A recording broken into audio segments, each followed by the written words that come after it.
관광기 20장 18절부터 하도록 하겠습니다.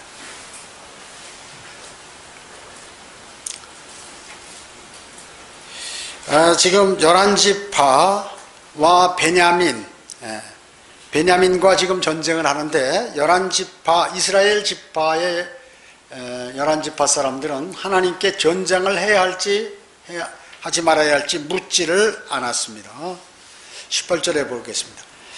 이스라엘 자손이 일어나서 하나님의 집에 올라가 하나님의 조언을 구하여 말하기를 우리 중에 누가 먼저 베냐민 자손을 치러 올라가리까 하니 주께서 말씀하시기를 유다가 먼저 올라가야 하리라 하시니 이스라엘 자손이 아침에 일어나 기브아를 향하여 진쳤더라.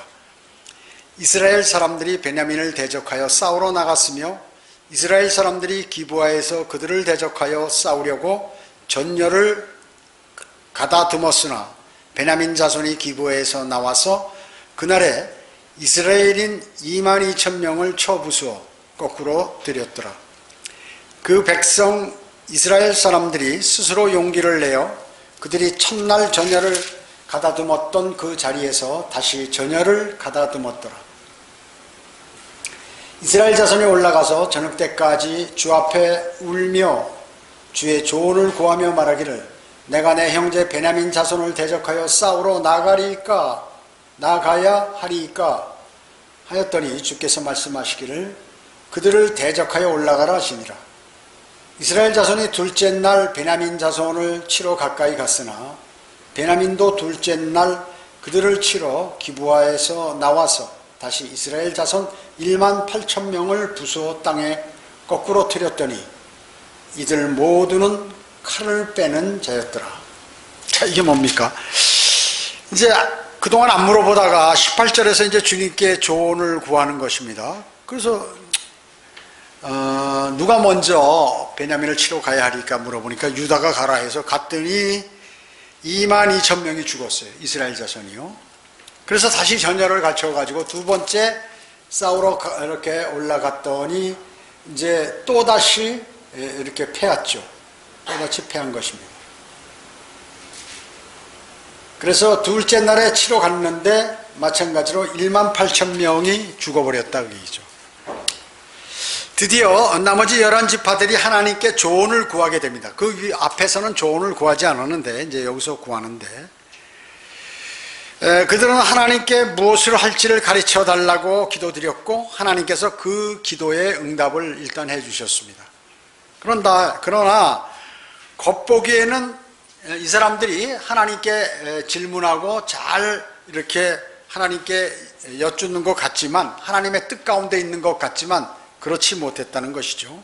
자세히 보면 잘못됐다는 것이죠. 무엇이 잘못됐나요? 그들은 전쟁에 나가야 될지 아니면 안 나가야 될지를 묻지 않았다 그게죠. 그러고 뭐라고 물어봤어요? 자기네들이 나가기로 결정을 딱 마음에 해놓고 이제 베냐민 지파를 치러 어느 자손이 누가 먼저 베냐민 자손을 치러 가겠냐고 이렇게 물어본 거예요.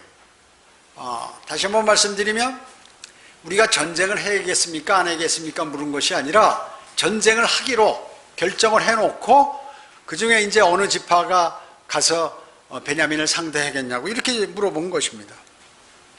자기 스스로 먼저 계획을 세우고 그 다음에 하나님께서 그 계획을 어떻게 수행할지를 구하는 것인데 이래서는 안 된다 하는 말씀이죠. 그래서 사실은 패한 거예요. 왜 하나님께 기도드리는데 왜 이렇게 하나님께서 가라고 하셨는데 이렇게 패했냐? 사람들은 의아하겠죠.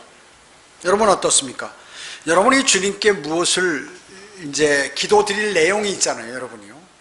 그러면 먼저 그것을 여러분들이 계획을 다 잡아놓고 그 계획을 하나님께 기도드리는 그거보다는 그 전에 어떻게 할지를 먼저 이렇게 해야 된다 그 얘기죠. 어떤 사람은 오히려 하나님께 명령하듯이 내가 생각하고 내가 결정한 것을 주님 해달라고 따르라고 하는 식으로 기도 드리는 사람이 있어요. 이건 절대 응답이 안 돼요. 이것은요. 자신의 뜻대로 구하는 것, 이것은 잘못된 것이에요.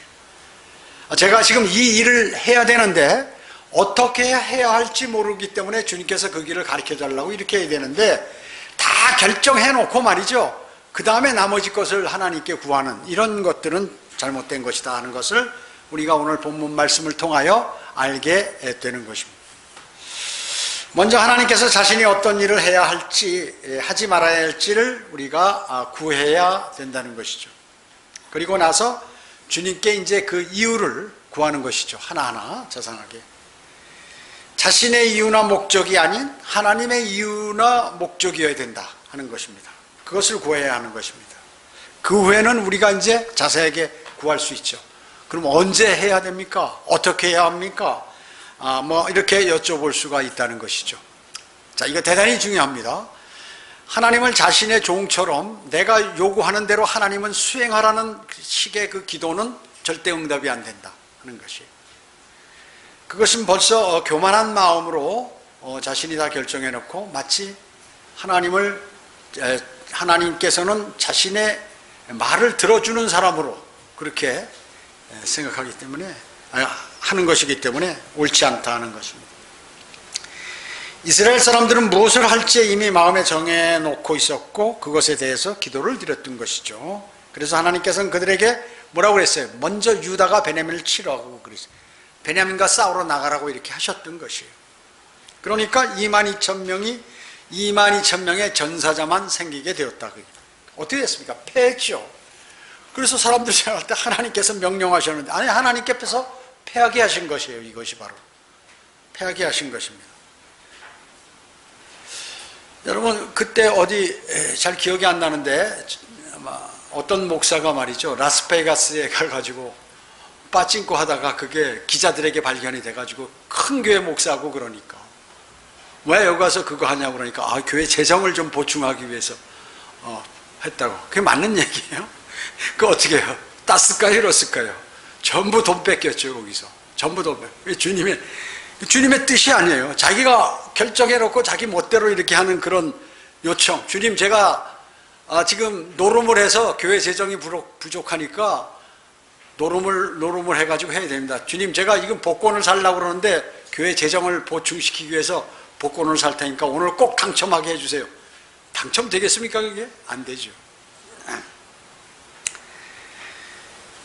자, 그러니까 이와 같은 기도 이런 것은 의미가 없다 그 얘기죠. 이스라엘 사람들은 뭐예요? 자기가 결정한 대로 시작했다가 22,000명이 죽었던 것이죠. 그러나 그들은 또 포기하지 않았어요. 그리고 또 다시 전열을 가리켜 용기를 내 가지고 여기 22절에 보면 어떻게 나왔어요? 그 백성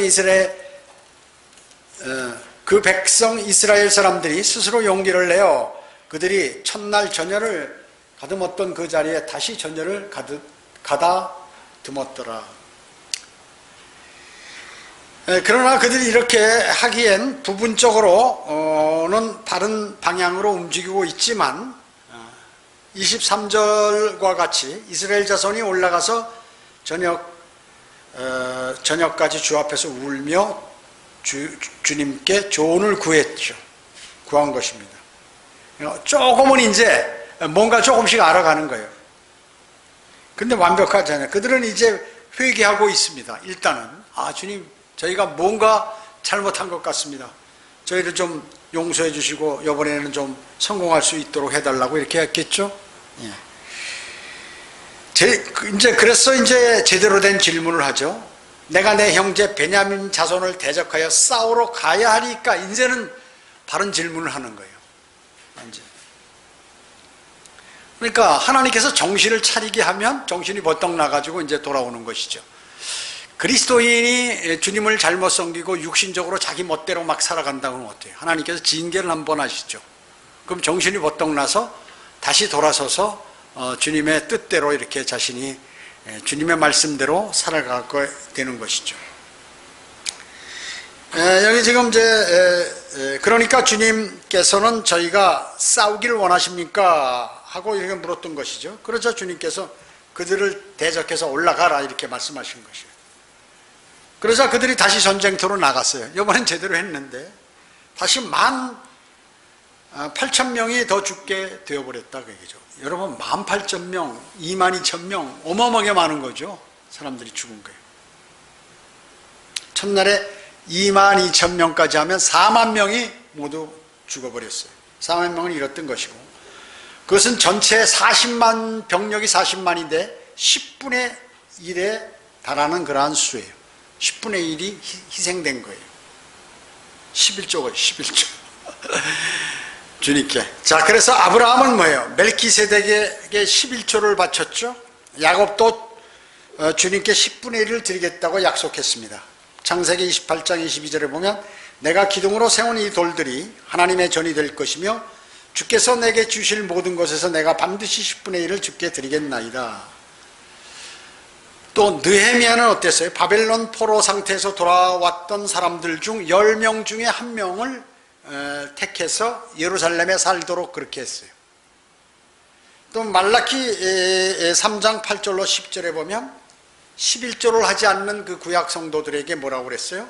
하나님의 것을 도둑질했다고 이렇게 말씀하시며 11조에 대한 그러한 복을 한번 내가 주는 복이 너희가 받을 장소가 없을 것이다. 복을 너무 많이 주기 때문에 그렇게 말씀하셨습니다.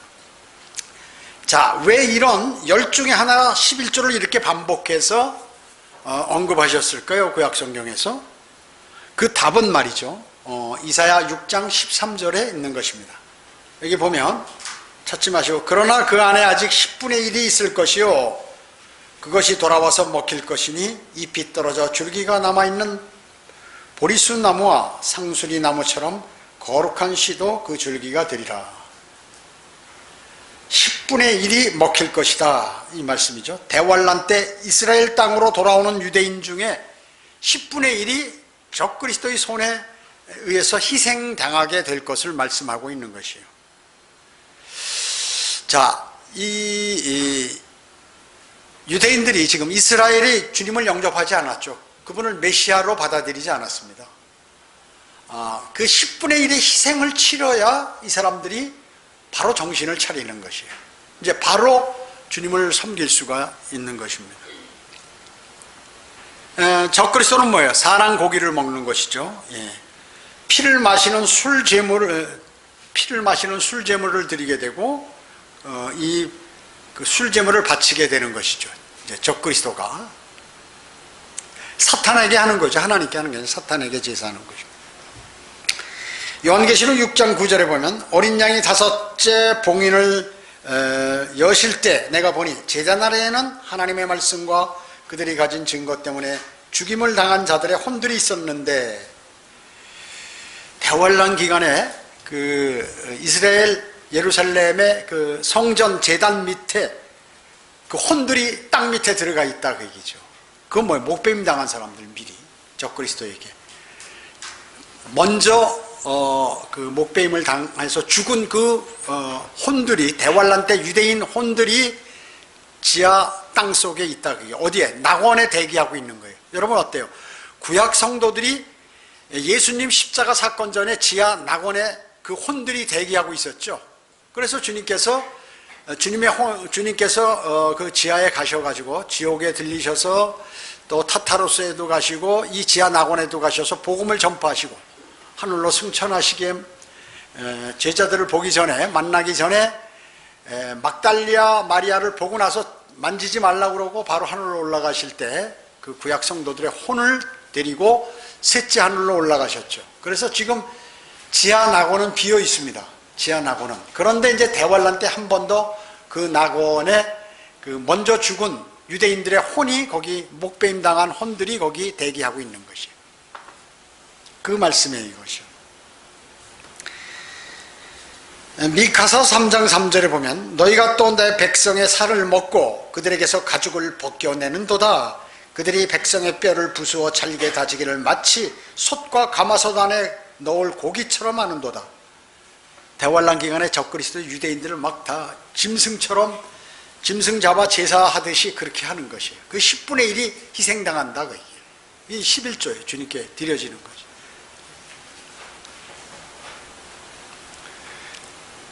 그래서 이 죄인들은 말이죠. 하나님의 것을 드리고 그랬을 때 그것이 무엇이 이제 그 다음에 무슨 일이 벌어지는 것이에요. 그렇게 비참하게 죽고 나서 그들이 이제 이것이 그 메시아가 아니구나. 왜냐하면 적그리스도하고 조약을 맺으니까요. 유대인들이.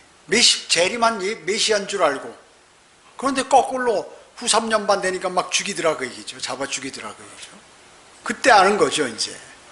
10분의 1이 죽고 나서 아는 거예요. 시편 16편 4절에 보면 다른 신을 급히 쫓는 자들의 슬픔이 커지리니 나는 그들이 바치는 피의 술 제물을 바치지 아니하고 그들의 이름도 내 입술에 두지 아니하리라. 예. 그러니까 그 적그리스도가 하는 행동에 관해서 못마땅하게 생각하시는 것이죠. 그래서 이제 재림하시면서 완전히 처단하는 것이에요. 적그리스도를. 그렇기 때문에 구약의 11조가 왜 먹는 것과 관련이 되는지를 알 거예요. 적그리스도에게 먹히는 거, 이스라엘 백성 10분의 1이. 그뿐만 아니에요. 여러분, 구약의 언약궤가 있었죠. 그 안에 뭘 넣었어요? 그 만나 한 오멜, 그 다음에 아론의 쌍난 지팡이, 그리고 십계명 돌판, 이 세 개를 거기다 넣었잖아요. 그런데 만나 한 오멜, 그 만나를 먹었잖아요. 만나 한 오멜을 넣었는데 그 한 오멜 10분의 1 에바라고 얘기해요. 그래서 그 자손들이 광야에서 우리가 이 음식을 먹었다는 것을 후손들에게 알도록 주님께서 하라고 그랬잖아요. 이게 거기에 관한 10분의 1 에바, 이것도 그 만나의 분량이라고 얘기죠. 거기에 넣는 분량. 여러분 어때요? 멸망의 아들이 누구예요? 적그리스도죠. 멸망의 아들. 예루살렘 성전 지성소 위 자비석에 딱 앉아가지고 유대인들을 제물로 삼는 인간 희생제를 하는 거예요. 목을 베어가지고 다 죽여가지고 희생제를 받는 것이에요. 거기서 그는 문자적인 진짜 피를 가지고 미사를 하는 것이에요. 집전하는 것이에요. 그거의 예표가 뭐예요? 지금 로마 카톨릭에서 신부가 주야 만찬할 때 기도하면 그 포도주가 피로 변화하고 예수님 피로, 그리고 빵이 예수님 살로 변한다고 그렇게 하는 것이에요. 그것을 하는 거예요. 실제 그 사람은 뭐예요? 피로 변했다면 그 피를 갖고 미사를 드리는 거거든요. 미사한다고. 그건 누가 하는 거예요, 그거? 적그리스도가 하는 거죠, 적그리스도가. 피로 생각하고 살로 생각하고 우리가 그거를 주님이 오실 날까지 마시면서 생각하라는 것인데, 하나님께 경배를 드린다고 하면서 거기서 실제 피를 가지고 장난을 치고 하는 것은 적그리스도나 하는 일이라고 얘기죠. 적그리스도나. 그래서 그거의 예표를 지금 보여주고 있는 것이에요. 요한복음 6장 54절에 보면 내 살을 먹고 내 피를 마시는 자는 누구든지 영원한 생명을 가졌느니 내가 그를 마지막 날에 살리리라. 자, 예수님의 살을 먹고 예수님의 피를 먹어. 이것을 그 다음에 보면 영적인 것이라고 얘기를 했다 그것이죠. 영적인 살과 영적인 피예요. 근데 실제 피와 살을 먹어야 되는데 방법이 없겠는가? 아, 좋다. 그 하나님의 대리인 그 사제가 말이야 기도를 하면 바뀐다고 그래라. 그러면 되는 거지. 간단한 거 아니냐? 그래가지고 하나님 말씀은 이렇게, 예수님께서 이렇게 말씀하셨는데 살을 먹어야 되는데 방법이 없는가? 이렇게 얘기하면서 자기들의 마귀의 생각대로, 마귀의 지시대로 그렇게 한 것이 카톨릭 미사라고 얘기죠. 로마 카톨릭에 있는 사람들은 빨리 튀어나오지 않으면 큰일 나는 것이에요. 큰일 나는 것이에요. 나중에 다 지옥 가는 것이에요. 재판관기 20장으로 이제 가보면 말이죠. 실제적인 관점에서 볼 때 하나님께서 두 가지 이유에서 이러한 학살을 허용했어요. 이스라엘 지파 11지파에 4만 명의 학살을 하셨다는 것이죠. 뭐냐면, 자, 이스라엘 11지파가 4만 명이나 주니까 베냐민이 어떻게 생각하겠어요? 야, 이거 이제 우리가 힘이 세구나. 교만해지겠죠? 나중에 베냐민을 비참하게 처벌하기 위해서 하나님께서 그렇게 1차적으로 하신 거라고 얘기죠. 두 번째는 뭐냐? 하나님께서 또한 그 11지파에게 그들이 우상을 섬기고 그러기 때문에 그들도 함께 이렇게 심판을 해버리신 것이에요. 우상 숭배자들을 제거하고 계시는 것이다. 자, 그러니까 하나님께서는 그 일을 행하시면 100% 뭐든지 옳은 일이세요. 하나님께서는. 그 인간은 이해 못하는 것이 너무 많다 그 얘기죠. 왜 우리는 하나님을 온전히 신뢰하는데 이렇게 다 죽게 만들고 전쟁에 패하게 만듭니까? 주님, 저는 주님을 신뢰하고 주님께 간구드렸는데 왜 나에게는 이런 어려운 문제들이 닥치는 것입니까? 이랬는데 정말 그 사람이 주님을 사랑한다면 면류관을 주시기 위해서 고난이 없으면 면류관을 받을 자격이 없거든요. 고난을 이기지 못하면 그 고난을 적절하게 줘서 하는 것인데 하나님의 깊은 그 뜻을 알지 못하는 것이에요. 그러니까 이스라엘 백성들이 왜 유대인들이 지금 현재 예수 그리스도를 메시아로 받아들이지 않나요? 아직까지 하나님의 영적인 말씀을 알아듣지를 못하는 거예요. 하나님이 어떤 분이라는 걸 몰라. 여러분이 하나님으로부터 많은 인도함과 그리고 하나님의 능력을 받으시려면 하나님이 어떤 분이라는 것을 이렇게 하나님의 말씀을 통하여 아셔야 된다. 그것이 대단히 중요하다는 것입니다. 대단히 중요한 것이. 다시 말해서 이교도들 가운데 보내셔서 그 백성들을 심판하시기 전에 그분의 백성을 쓰시어서 그들 자신을 심판하도록 하시는 것이에요. 주님은. 여러분 어떻습니까? 우리가 죄를 지으면 어떻게 자백을 하죠? 그럼 우리 자신을 내가 심판한 거죠? 그럼 주님께 심판받지 않는 것이에요. 그래서 이교도들이 치기 전에 말이죠. 그 자체에서 문제되도록 만들어서 그 징계를 받도록 해버리는 그러한 일들도 하신다 하는 것입니다. 그것에 대한 신약적인 적용은 베드로전서 4장 17절에서 볼 수가 있는 것이죠. 이는 하나님의 집에서 심판을 시작해야 할 때가 되었음이니 만일 그 심판이 우리에게부터 먼저 시작되면 하나님의 복음에 순종치 않는 자들의 그 종말은 어떠하겠느냐.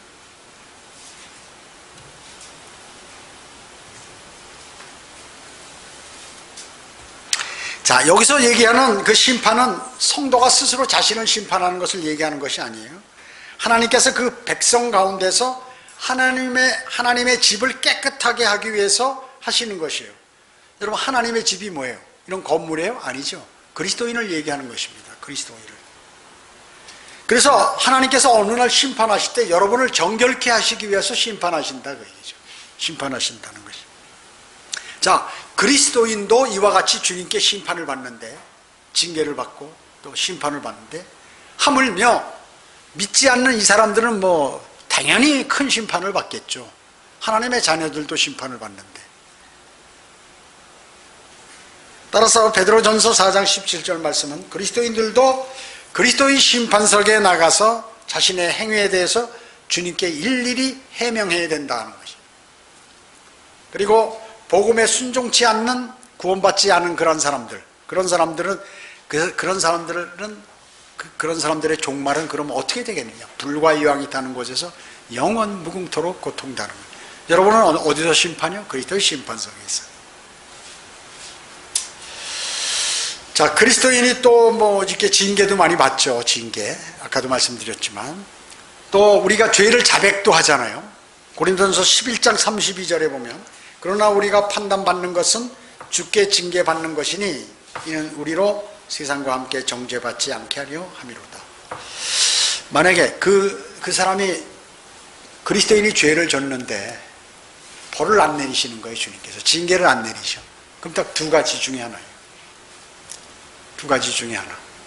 하나는 구원받지 않았거나 구원받았지 않은 거. 또 그 사람에 관해서 별로 관심이 없으신 거예요. 둘 중에 하나라고 얘기죠. 둘 중에 하나라고 얘기죠. 자, 보세요. 주님께서 우리를 구원해 주신 것은 그러니까 심판은 모든 사람에게 해당되는 것이죠. 그리스도인은 그리스도의 심판석에서, 그렇지 않은 사람들은 큰 백보자 심판에서 심판받죠. 그러나 그리스도인은 그리스도의 심판석에서 받는 심판은 이제 수치를 당하는 것이고, 현 세상에 살 때 심판받는 것은 어때요? 주님께 징계를 받는 것이죠. 징계는 아버지와 아들 관계가 끊어지는 것이 아니라 그냥 매질하는 거예요. 매질. 자기 아들에 관해서 매질하는 것이죠. 그게 징계죠. 징계.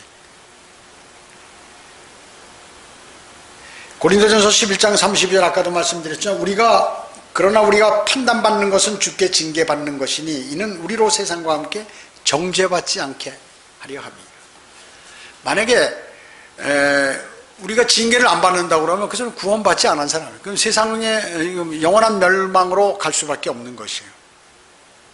친아들이 아니죠. 징계가 없으면. 하나님께서는 우리의 집인 교회의 구성 요소가 되는 우리들을 판단하시고 주께서 우리를 판단하시면 우리는 징계받을 수밖에 없습니다. 여러분, 요만한 거 잘못하셔도 그거 그냥 잊어버리는 습관이 있어요. 어떤 사람들은 그냥 지나가요. 자신이 죄를 짓고도 그냥 지나가 버려요. 하나님께서 한번 묵인하셨어. 근데 다음에 또 그보다 같은 유사한 죄를 짓는데 더 크게 짓는 거예요. 그럼 또 한번 참아주셨어요. 근데 다음에 지면 어떻게 됩니까? 두 번째에서도 징계하실 수 있고 세 번째에도 징계하실 수 있지만 큰 징계를 받게 되는 것이에요. 그래서 만약에 그 징계가 없다면 그거는 이제 불과 유황이 타는 곳으로 던져져야겠죠. 그래서 우리는 징계를 받았을 때 기뻐해야 되는 거예요. 감사해야 되는 것이에요. 그리고 버릇을 빨리 고쳐야 돼. 그 버릇을 빨리 고쳐야 됩니다. 나쁜 버릇을 빨리 고쳐야 되는 것입니다. 세상과 함께 정죄받지 않는다는 말은 뭐예요? 세상과 함께 지옥에 가지 않는다. 그렇기 때문에 우리는 이 땅에서 징계를 받게 된다는 것입니다. 눈에 보이는 지역교회 차원에서도 지역교회도 그래서 징계와 치리가 있죠. 이제 그리스도인으로서 제대로 삶을 살지 않고 권면도 안 받고 자기 멋대로 하면서 그러면 여기 회원이 될 필요가 없다 그 얘기죠. 그러나 한 번 이제 다시 하기 위해서 징계를 근신 몇 주간 출석 정지라든지 이런 징계를 하게 되는 것입니다. 이제 더 이상 안 된다고 하면 추례를 하게 되죠. 그리스도인으로서 삶을 제대로 안 살고 자기 멋대로 막 죄 짓고 또 권면해도 멋대로 살고 그렇게 하게 되면, 왜냐하면 그 지역교회 개인의 그리스도인의 성결 내지는 지역교회 성결을 해치게 되고 다른 사람에게 영향을 미치게 되는 거죠. 그렇기 때문에 지역교회에서도 그런 차원의 징계가 있다는 것이죠.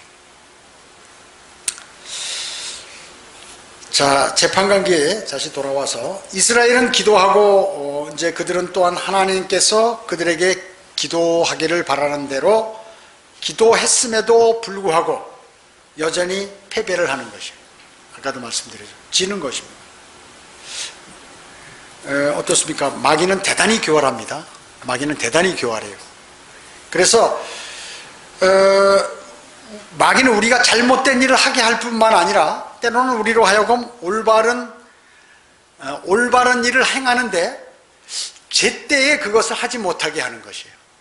그러니까 나의 하는 행동이 올바른 거야. 근데 그 올바른 일을 해야 할 때가 있는데 그때 못하고 나중에 하게 한다든지 미리 하게 한다든지 이렇게 해버린다 그죠, 마귀는. 그 사람이 속아버리는 거예요.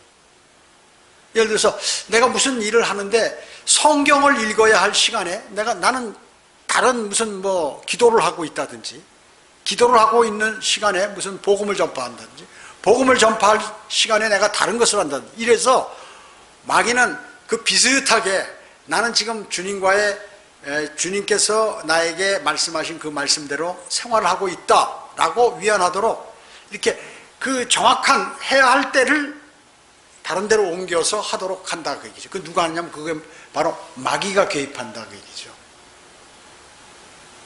제가 그런 거 자주 느끼는 것이에요. 제가 설교를 준비해야 되는데 하나님이 다른 일을 막 열심히 하고 있을 때가 있어요. 안 되지, 이거 큰일 났구나. 돌아서서 깨닫고 이렇게 돌아설 때가 있는데 마귀는 그와 같이 그 제때 해야 할 하나님의 일을 하지 못하고 그걸 다른 때로 옮겨서 이렇게 하도록 만든다. 그 예가 어디 있어요?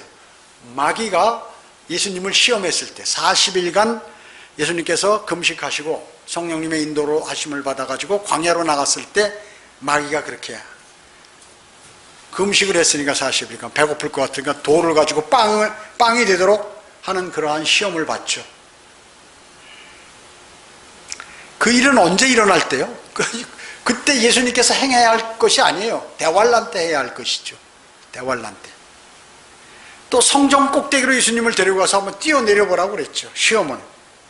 그것은 언제 해야 될 때요? 재림 때. 재림하실 때 그분이 성전으로 오실 것이기 때문에 해야 할 때인데 마귀가 살짝 한번 그렇게 하는 거예요. 모르고 해버리면 마귀에게 당하는 거라고 얘기죠. 그리고 나에게 절하면 세상 모든 왕국을 주겠다고 했는데 그것은 예수님께서 재림하셔서 모든 왕국을 통치할 때, 초림 때가 아니라 그 얘기죠. 재림 때 하실 일이라 그 얘기죠. 이와 같이 마귀는 해야 할 그때를 다른 걸로 돌려서 그리스도인이 주님의 일을 바로 하지 못하도록 그렇게 한다 그 얘기죠. 그래서 마귀는 매우 교활하다는 것입니다. 나는 주님을 잘 섬기고 있는데 지금 이 이스라엘 11지파가 어땠어요? 주님께 여쭤봤잖아요. 근데 잘못 여쭤본 것이지. 잘못 여쭤본 것이. 자기가 다 결정해놓고 또 나머지.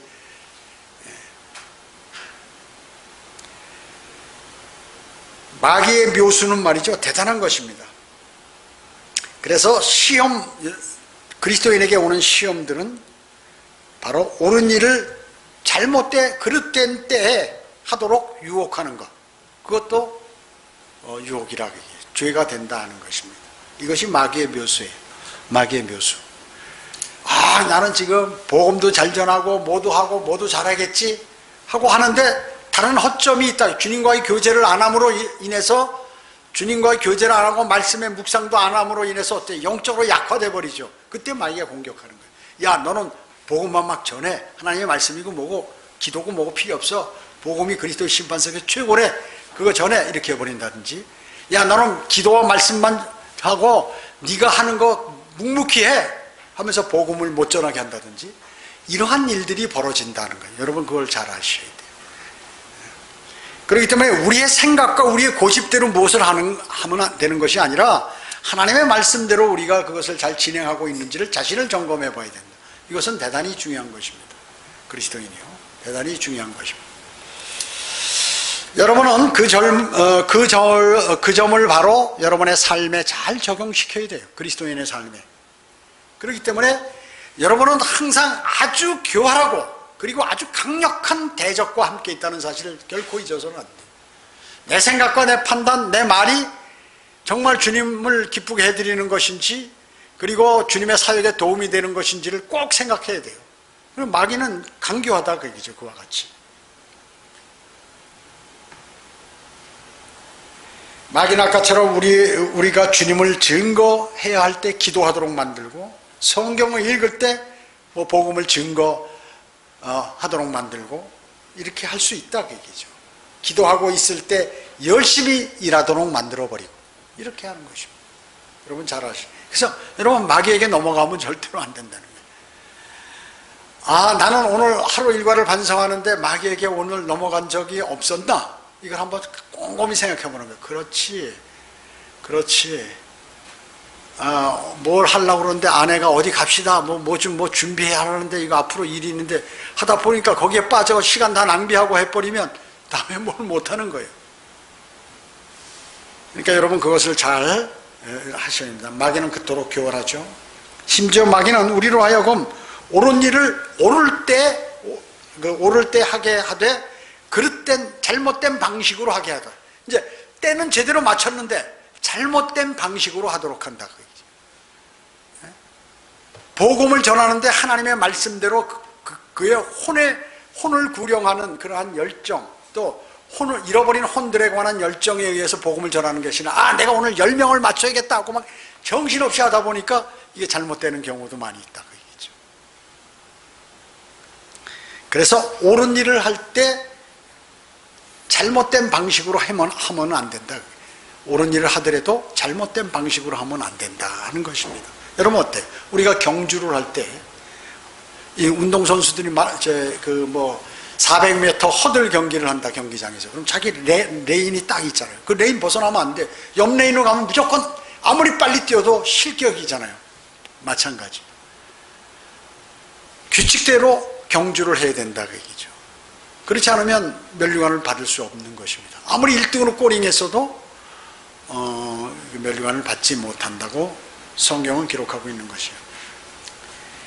이것이 바로 이제 이곳 재판관기 20장에서 이스라엘에게 일어났던 일이에요. 잘못된 행동을 보고 공격 좋다 그 얘기죠. 그 베리알의 자식들을 내놓으라는데 그걸 안 하고 하는 거, 공격하는 거 좋다, 맞는 옳은 일이야. 근데 그것을 하는 방법을 옳게 해야 된다 그 얘기죠. 하나님께 먼저 여쭤보고 하나님의 지시를 받고 그리고 하나님의 인도하심을 받아서 그래가지고 해야 되는데, 먼저 자기가 다 결정해놓고 누가 가야겠습니까? 이런 식으로 물어보고 하니까 당한 거라. 4만 명의 인원을 손실봤잖아요. 이스라엘 백성들은 26절에 이르러서야 이제 하나님께 여쭤보기 위해서 성막으로 가서 그들이 죄로 인해서 희생제를 이제 바치게 되었던 것입니다. 자, 우리는 이러한 성경, 재판관기, 또 재판관기가 아니라도 다른 성경이라도 모든 것은 말이요, 구약 성경은 우리에게 교훈이 되게 하시는 교훈. 여기서 이건 이스라엘에 관한 일이 아니에요. 나와 연관된 일입니다. 여러분과 연관된 일이에요. 그래서 주님을 섬기되 바르게 섬겨야 되고, 바른 방법으로, 그리고 내가 일을 할 때 그 바른 때, 올바른 그 때, 그 올바른 장소에서 올바르게 그 일들을 수행해야 하나님께서는 그것을 받으신다 하는 사실을 여러분 꼭 기억하시길 바라겠습니다. 기도드리겠습니다. 우리의 모든 생을 관장하시는 위대하신 아버지 하나님을 찬양합니다. 주님께서는 정말로 위대하십니다. 저희들이 잘못 길을 가다가도 주님의 말씀을 통하여 그것을 알게 하시고 다시 돌아서게 해주심을 감사드립니다. 늘 말씀의 교훈을 얻어 그 말씀대로 살아가고 주님의 말씀을 신뢰하는 아름다운 그리스도인의 삶을 살아가도록 주님 인도해 주시기 원합니다. 혹시나 저희가 잘못된 길을 가게 되면 즉시 깨닫고 돌아서게 하시고 하나님의 말씀 가운데 들어오고 주님 안으로 들어와 주님의 인도하심을 받는 그러한 그리스도의 군사로서의 삶을 살아가도록 주님 인도해 주시길 원합니다. 오전 예배와 오후 예배 모두를 주님께 의탁하오며 다시 오셔서 저희를 데려가실 주 예수 그리스도의 이름으로 기도드립니다. 아멘.